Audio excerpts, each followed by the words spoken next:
right, hello and welcome back to another episode of Microsoft Flight Simulator training. Well, sort of training. I want to reiterate one just really quick. I'm not a flight instructor. I am a private pilot. I have my certificate, but I am not current. Most of these videos are just about me remembering the things I did know so that when I do go have the opportunity to get back in the airplane and get current and basically recertified, if you will. Hopefully it doesn't take as many hours with the dual instruction that I will need to be able to recertify. So with that out of the way, this is definitely just for entertainment and using this information in Flight Simulator only. So I've recently, this video is a little different. It's going to be a revisit to something I've already done. Because I did a video about the Deadstick landing in the training here, and it really was super simple. It was pretty much already trimmed out for you. You just had to maintain the speed and flare. But I have recently, within the past 2 weeks, gotten several comments that some folks aren't able to do that, and they just keep overshooting if they maintain the right speed. So I said I'd look into it again. So I know Chaser had mentioned it to me. Thank you, Chaser. And KABBARANKS, or KABBARANKS, or I'm not sure. I butchered that, I'm sure, but you mentioned it too. Also, NTJC Dauntless, Abraar, Parkar as well. I probably butchered that. I'm sorry, but I want to thank all you guys for bringing this up. It's caused me to want to come in and revisit this and see how different it is. There have been updates because the video I posted was October 4th. So let's. I'm pretty much set up here. We're Deadstick, so I got my Bravo set up. Mixture is full, throttle is down. I got my beacon landing light on, nav on, strobe on, master avionics, that's all on, and we should be good to go. So let's click into it and see what happens this time. So in this training session, we place the conditions allow you to focus on using the yoke only to land. Manage speed and glide path on the final approach. Flare the aircraft, touchdown, brake to end the flight, duration 4 minutes. So it's the same description. Let's hit fly. 65 knots. And I remember figuring out that last time I tried to add flaps and it just didn't work out well. So they really were looking for a no flap landing. So that's what I'm going to try to attempt, is to recreate the same thing as the original video first and see if it's possible. All right, runway elevation is 4,736. You want to be about 1,000 feet above for pattern. So I would guess they'll put us at about 5730 something. So let's see if that still is true. And here we go. For this landing exercise, I want you to focus on the yoke only. Oh, hello, my yoke is not working. All right, hold on while I fix this. All right, let's try this again. I had the wrong control mapping set up for my alpha, so turning left and right didn't work. Well, we should be set now, so let's try this again and see what happens. And let's jump into it. Here we are. Okay, yes, I have control. I want you to focus on the yoke only. We're close enough to the runway to land safely without adding any throttle. Maintain a speed of around 65 knots. Pitch down if you're going too slow. Pitch up if you're too fast. Maintain with the center line here.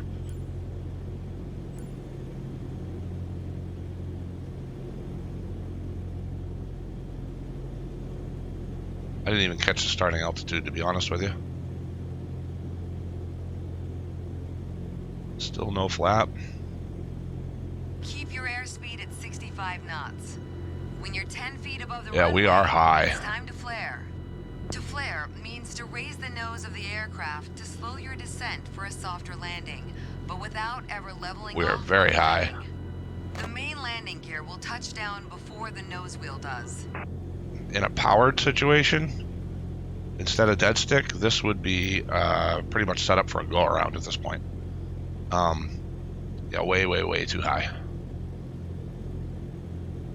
What altitude did they start us at? I want to reset this and try it again. On flare height. Resist the temptation to pull. We're gonna reset this on restart. Flight restart. You want to continue? Continue. That was way too high, and maintain the speed, which is exactly what you guys were describing. So let's see, we are at For this landing exercise, 50, I want you almost to focus on the 5,800, yoke which only. so we're 1,000 We're feet. close enough to the runway to land safely without adding any throttle. Maintain a speed of around 65 knots. Pitch down if you're going too slow. Let me Pitch flop up in if you're too 10 fast. degrees of flaps and see if that helps make a difference. So trim for that.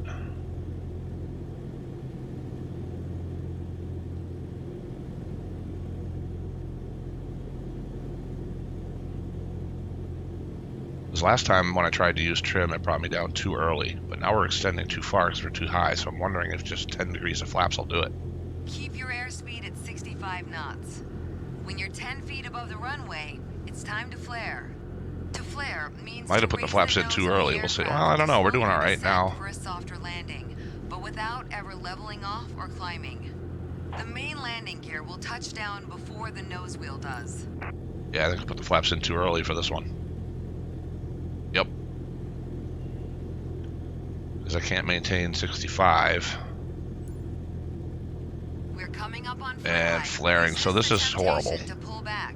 Now focus on the end of the runway and pull back slightly on the But it's yoke to better. aim the nose just above it. Nice.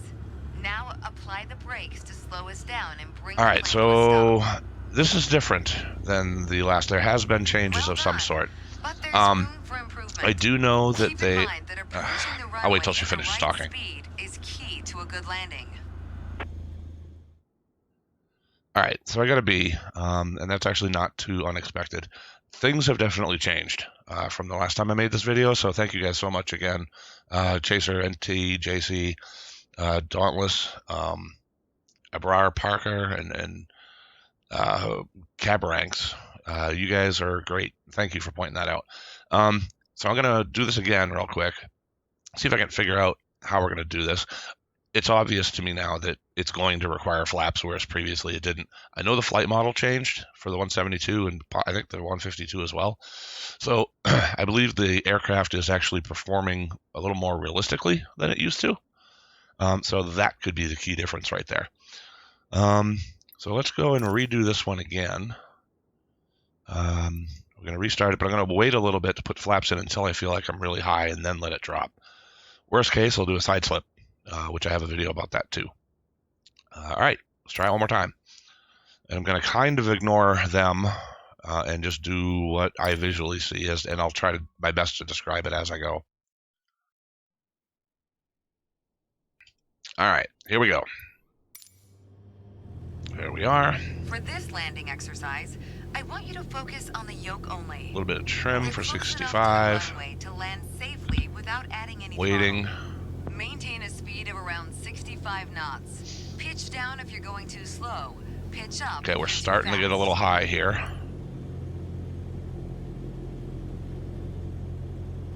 All right.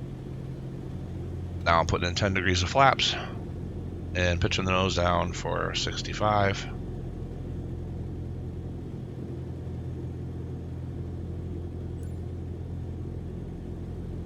Trying to stay aligned here. Keep your airspeed at 65 knots. So it was just as we started getting a bit high. It's time to flare. That's when I added my 10 degrees to see if that made the difference for us. And again, we're not touching the throttle, so basically simulated engine out. The main landing gear will touch down before the nose wheel does. We're looking good.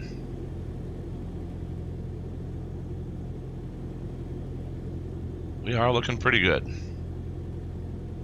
And yep, we're over the fence. You're coming up on flare height. Resist the temptation Rudders. to pull back. Now focus on the end of the runway and pull slowly back slightly on the yoke to aim the nose just above it. Not quite on center line, but Nice. let's get back to Now it. apply the brakes to slow us down and bring the plane to a stop. So yeah, that was the difference. I believe the flight model changed. This was not pretty. It's been a while since I've done this one. That was excellent. Oh, thank you. So yeah, it's been a while since I've done this one, and quite honestly, I've been goofing around in some airliners lately. So I mean, if you guys want to see videos on that, let me know, or even streams. That'd be great. but I've been trying to stick to this stuff, and I'm going to make more, I promise. I have a couple of ideas. I do have a question about VOR, and I did a bunch of videos on that already, but one was, we found the VOR and started heading to it, and then somebody was asking, well, what if I have a particular radial I want to fly? So I'm going to make a video about that as well. That's overdue, but we'll check out this one. Yeah, still, flare was didn't really stay on center line, and that's okay. But yes, to answer the question, this is definitely different. There is no way without flaps that you're going to be able to hit the threshold properly. And I think we're about the same height on start, so I definitely believe that because the flight model changed, we now require the flaps, and that's really kind of true in the real plane too. So overall, I think it's an improvement, to be honest with you. But don't put the flaps in too early, because you don't want to sink and get too low because you have no engine to get back up again. That's why I usually wait. But once you realize, okay, yeah, I'm high. If you're really high, maybe you could put 20 degrees of flaps in, and that might help as long as you're not too late bringing them in. But you should only put flaps in even 10 degrees at a time and see what it does. And you wait for the plane to settle, but you only add each 10 degree when you are guaranteed to make the runway with the next setting of flaps. In other words, a little high. So yeah. Well, again, thank you guys so much for the question in the comments and having me rerun this. It's been eye-opening, to say the least. Thank you very much, and we will catch you in the next one.